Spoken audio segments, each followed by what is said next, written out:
سلام زخبركم فئتواتن بيتسمنا الشانال كما تخونوا لما كانت المود باستفادة زعباتات مزيكم الله كرمي يجنزو الشانال نخعبي إذا فيديو دمانا وخارج نخبص لايك شير كومنت بعبي دما سبسكرايب بمقباره جمروا فتن نبرتن كتما شرن داسلاسه بليعو تباهيلو زتطرطره ايت هايل ماريام حاغوس اب قصصر وعيدو ناي إثيوبيا أير منجد دحر صنتتاوي كوينات أب صلاتي تغبيطو تتحيزو زل ግዛታዊ ሓድነት ትግራይ መዕረፎ ነፈርቲ ቱርካን ንመጀመሪያ ግዜ በረራን ሎማዓንት ከም ዝገበረ ተፈሊጥሎ መንበሪ ገዛን ተጋዳላይ በርሀጉማ በአባላት ጸጥታ ከም ዝተሰበረ ተፈሊጥሎ ካብ ሕዳር 6 እስከ ሕዳር 7 2018 ዓ.ም ስሩሕ አኺብኡ ዛሳለጸ ውድብ ሳልሳይ ወያነ መግለጺ ብሔራዊ መሪሕነት ከም ዘውፀ ተፈሊጥሎ እዚኦምን ካልኦቶምን ዝሓዝናዮም ዛዕባታት ናባኹም ከነብረልኩም ኢና እስካብ ፍጻሜ ሓቢርኩም ንኽትጸንሑ ዕድመናዩ ሃፍትን ንብረትን ከተማ ሽረ እንዳስላሴ በሊዑ ተባሂሉ ተጠርጠረ አይተ ኃይለ ማርያም ሓጎስ ንስተወሰነ መዓልታት ካብ ተሓታትነት ተምሊጡ ተሰዊሩ እኳ እንተነበረ ብምትሕባር ቢሮ ጸጥታ ከተማ ሽረ እንዳስላሴን ፖሊስ ከተማ ዓድዋን ሎሚ ኣብ ሆቴል ማይ ዓሳ ከተማ ዓድዋ ኣብ ቀይዲ ምውዓሉ ተፈሊጡ መሬት ኣመሓደርቲን ዞባታትን ወረዳታትን ናብ ልዑል ስርቅን ሙስናን የጽንበሩ ከም ዘለዉ እዚ መርኣያ እዩ ዝተባሃለ እዚ ስርቅን ሙስናን ለዓለወት ሓለፍቲ መንግስቲ ከይተረፈ ኣብ ከተማታት ዘለዉ ከንቲባታትን ኣብ ገጠር ዘለዉ መሬት ኣመሓደርትን ዓቀብቲ ሕግን ኣባላት ፖሊስን በምወዳድ በእንታይ እተወኒ ብምባል ንብረት ህዝብን መንግስትን ዝኾነ መሬት ትሕዝቶታት ከተማ ንብረትን ናብ ውልቀ ረብሓ ምቕያርን ስራሕና ኢሎም ካብ ዝሓዝዎ እንሆ መረረት ህዝቢ በብመዓልቱ የጋዋሓሎ ናይ ዝኣብነት ከም ዝኾነ ዝንገረሉ ተጠርጣሪ ኣብ ቀይዲ ከም ዝወዓለ እውን ከምቲ ዝነገርናኩም ሓበሬታ እዩ ነበር ሓላፊ ቤት ጽሕፈት አጠቃቀማ ምሕደራ መሬት ከተማ ሽረ ዝነበረ አይተ ኃይለ ማርያም ሓጎስ በኃይለ ያረፋይነ ደደቢት ሚዲያ በነጠፍቲ ማሕበራዊ ሚዲያን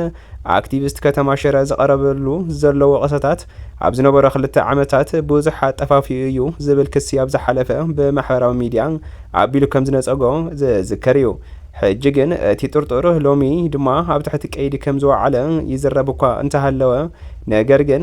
እሱ ጥራሕዶ ኣብዚ ስርቂ ዝተሳቲፉ ክኸውን ነይሩ እቶም ኣብኡ ዘለዉ ኣመራርሓ እውን ኣብቲ ስርቂ እስካብ ዘለዉ ድረስ ካብ እስር ቤት ንምውፃእ ንዕኡ ቀሊል እዩ እዚ ድማ ከይወፅእ ብጥብቂ ክትከታተሉ ኣለኩም ክብል ማሕበረሰብ ከም ዝተዛረበ እውን ተፈሊጥሎ እዚ ሰብኣይ እዚ ዝሓዞም ወይም ድማ ኣብ ዘለዎ ዝጠቆመ ኃይለ ረፋይነ ደደቢት እውን 100,000 ቅርሺ ብወገነይ ክሽልሜሉ ከም ዝነበረ ዝፍለጥ እዩ ስለዚ ኃይለ ረፋይነ ነዚ ቃል እዚ ትግበረዶ ኣይትግበሮን 100,000 ነቲ ዝጠቆመ ወይም ድማ እቲ መጀመርያ ዝረኸበ ሰብኸ ክቦ ይኸውን ደዝብል መልሲ ካብ ባዕሉ እንጽበይ ዝኸውን ተስፋሕፋቲ ሓይልታት ኣምሓራ ናይ ኢትዮጵያ አየር መንገድ ድሕሪ ጽንተታዊ ኩናት ኣብቲ ብጸላቲ ተጎቢጡ ተተሓይዙ ዘሎ ግዛእታዊ ሓድነት ትግራይ መዕርፎ ነፈርቲ ቱርካን ንመጀመርያ ግዜ ሎማዓንቲ በረራ ዝገበረ እንትኸውን እዚ ኮነ ተባሂሉ ዝስርሐሉ ዘሎ እዩ ሉዓላውነትናን ክብሪ ህዝብናን ናብ ንቡር ንምምላስ ሓፂር ውሳነ ሓፂር እርምጃ ከም ዘድሊ ዝጠፍኦ መሪሕነት የለን ክብሉ ተዛሪቦም እዞም ሰባት እዚኦም እቲ በረራ ከጅመር ተሎ ለዓለወት ኣመራርሓ ትግራይ ከም ዘይነበሩን እቶም ዝነበሩ ኣመራርሓ ድማ ኩሎም ናይ ኣምሓራን ናይ ፋኖ ተባሂሉ ዝጽዋዕ ዕጡቕ ሓይሊ ኣመራርሓን ምዃኖም ጥራሕ እዩ ተገሊጹ ዘሎ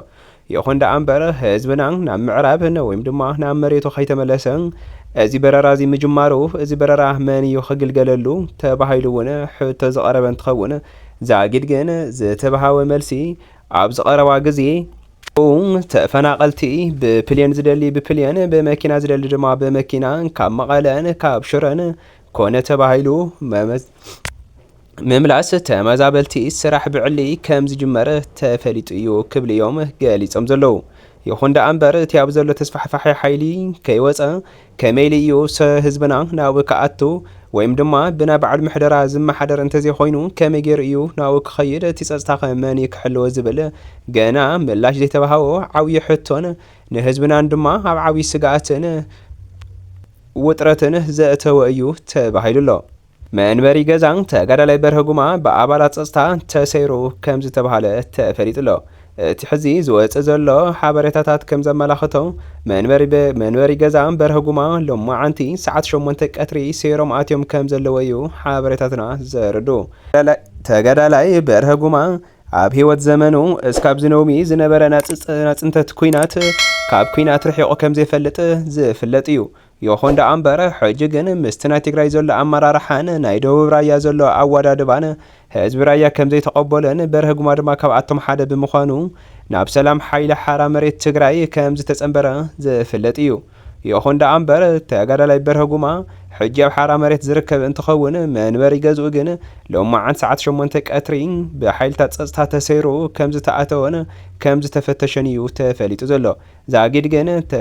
تسبر جزا تجرى لي برهجما عوشتو انتي ترخيبو نمنتي علامة تسيرو زبلو نجارات اسكاب حجي توم تصطات حايلين اسكاب نم عينة ملاش كم زي هاويو تفليت زلوا نايزي تحستون عبقى على فيديو نسرح لكم كوينو نابقص على حبرتنا أنت نسجر دما كاب حدار شدش كاب حدار شو عتا خلتش عسر شو منتأي سرع عخيبو زسالة بهراوي مريحنا تودب عفاز أسمع سرح سلسة ورحي ودب زرزر بمرأي هلو كنتاتن معبالاتاتن تقراي كابابينا بمقمقامن يلون مسرح وداب زنت سر سند بمصداق بعو التزاز يميبل مجلس بهراوي مريحنا سالسة ويانا تقراي ጥፋት ብሔረ ትግራይ ዘንቀደን በውሽጥን ገዳምን ዘሎ ሓይልታት ዝጉስጉስ ዘሎ ኩናት ኣብ ዝጸንጸወሉ ዘበናት ተዓቂቡ ዝዘለቐ ስምረትን ሓድነትን ብሔረ ትግራይ ዝዘርጉ ፕሮፓጋንዳታት ኣብ ዝዓንበሩሉ ኣካባቢ ትካል ትግራይ ዝጠፋኣሉ ንሰላምን ዘተን ዝግበሩ ጻዕርታት ግቡእ ትኹረትን ቅቡልነትን ኣብ ዝተሰኣነሉ ስቃይ ተመዛበልትን ስድዳትን ወገናትና እናሓመቐ ኣብ ዝኸደሉ ጸዋግ ኩነታት ኣለና በኻሊ መዳይ ፖለቲካ ትግራይ ካብ ኢድ ሰብ ዋንኡ ወፂኡ መጋባርያ ግዳማውያን ሓይልታት ኣብ ዝኾነሉ ስርዓታትን ኢትዮጵያ ኤርትራን ህዝብናን ገዛትናን ጎቢጦም መሓዞም ከይኣክል ምስ ውሽጣዊ ጉሊታቶምን ብምሽራኽ ትግራይ ዓውደ ኩናት ንምግባር ዘገብርዎ ዘለዉ ናይ ጥፋት ምቅርራብ ንድሕነት ብሔራዊ ትግራይ ዝገብሩ ተበግሶታት ምኹላፍ ይኸውን ኣሎ ብምዃኑ እውን ካብ ግዜ ናብ ግዜ ይጋደድ ዘሎ ጸገማት ትግራይ ንምግታእን ህላዊ ብሔራዊ ትግራይ ንምውሓስን ዘኽእሉ ዕድል ንምፍጣር ኩሎም ሓይልታት ትግራይ መጋባርያ ናይ ትማሊ መሻርክቲ ሓይልታት ጽንተት ካብ ምዃን ተቆጢቦም ኩሉ ወገን ዘሓቁፍ ብሔራዊ ጉባኤ ንክሳለጥ ክድግፍን ከተሓባበሩን ንኹሎም ሰብ ግደ ብሔራዊ መሪሕነት ውድብና ጻውዒት የቕረብ ህዝብና ከም ወትሩ ሓድነትና ዝዘርጉ ዘይተኣርነቡ ፕሮፓጋንዳታት ከነጽጎም ገደናዊ ጎነጽን ጎይቆን ዝፍኑ ኣካላት ከኸዕበውን ኣብ ኩናት ጥፋት ብሔረ ትግራይ ዝኸስብ ነጋዶ ጥፋት ካብ ዝሰዓር ቀቃለሶምን ትግራይና ክትብተን ህዝብና ነንርእሱ ክጫፋጨፈን ዝሰርሑ ግደማዊ ሓይልታት ባይታ ከስእኖምን ይግባእ ተባሂሉ በዛ አጋጣሚ መዋጽኦ ትግራይ ንምንዳይ ዘኽእል መድረኽ ብሔራዊ ጉባኤ ክውንን